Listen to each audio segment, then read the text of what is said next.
విశాఖ సమీపంలో పరవాడ ఫార్మసిటీ, తాడి, లంకెలపాలెం, ఎస్ఈజెడ్ ప్రాంతాలలో వలస కార్మికులకు మెరుగైన వసతులు కల్పించాలని సిఐటియు రాష్ట్ర కార్యదర్శి జి కోటేశ్వరరావు డిమాండ్ చేశారు.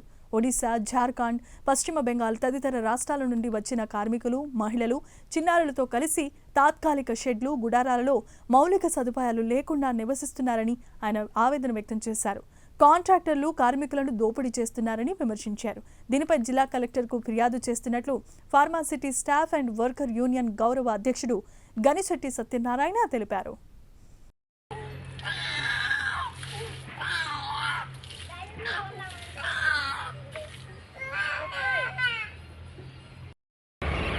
ఈరోజు పరవాడ ఫార్మాసిటీలో అలాగే ఈ ప్రాంతంలో ఉన్నటువంటి వలస కార్మికుల యొక్క పరిస్థితి చాలా అగమ్యగోచరంగా ఉంది. ఏంటి అంటే షెడ్లలో, చిన్న చిన్న రేకుల షెడ్లలో కార్మికుల్ని అందులో పెట్టి కార్మికుల చేత పనులు చేస్తున్నటువంటి పరిస్థితి.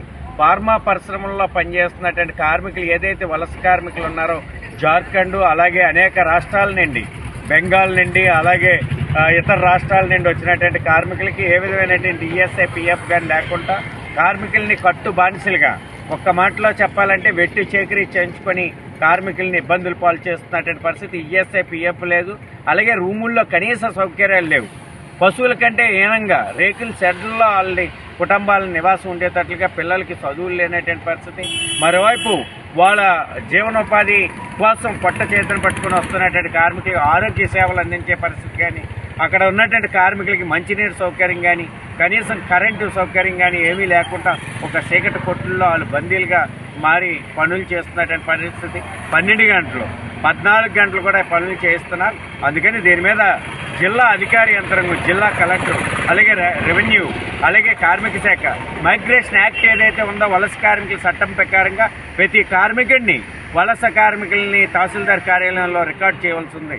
కానీ ఏ ఒక్క కార్మికుడికి కూడా ఇక్కడ లంకిలపాలెం షెడ్లో ఉన్నటువంటి కానీ ఫార్మాసిటీ సెంటర్లో, ఫార్మాసిటీలోనే షెడ్లో ఉన్నటువంటి వాళ్ళకి కానీ, తాడిలో ఉన్నటువంటి వాళ్ళకి కానీ ఏ విధమైనటువంటి మైగ్రేషన్ కార్మికులుగా నమోదు చేస్తున్నటువంటి పరిస్థితి లేదు.